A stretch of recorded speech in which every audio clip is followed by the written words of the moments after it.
अगर आप भी चाहते हैं कि एसएस फिल्म्स मोतिहारी के ऑडियो वीडियो सबसे पहले आप तक पहुंचे, तो इस चैनल को सब्सक्राइब करें और साथ ही बेल आइकन को दबाना ना भूलें। Presented by SS Films Motihari. Music by Saurabh Ismail.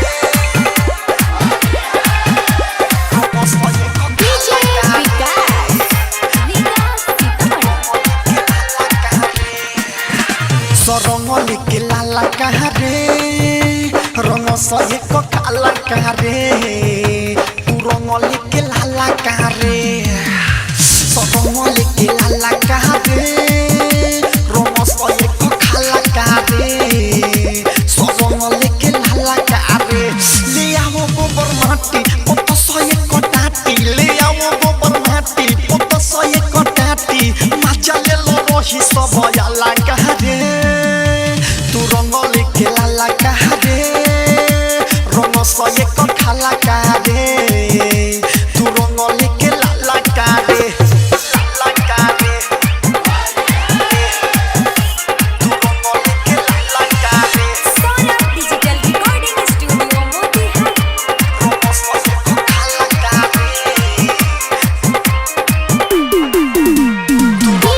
के लाला कहा रे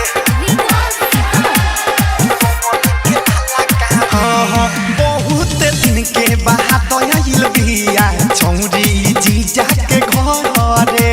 ढोरी के साथ ये करम दे रे याराबा जो बन दुनु बहरे बहरे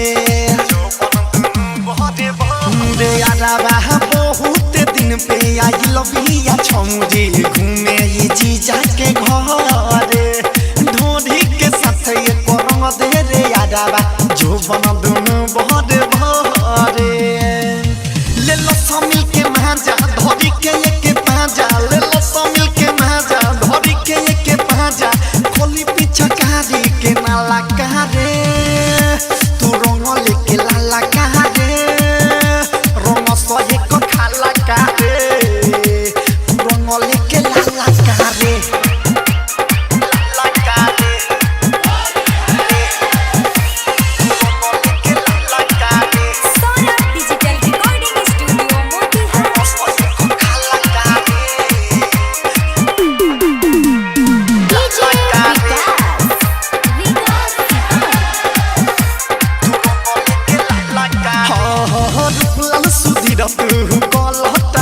नहीं करी माना रे एको रे पये गो रतन रतन सवा कहिले बा सुन न गाना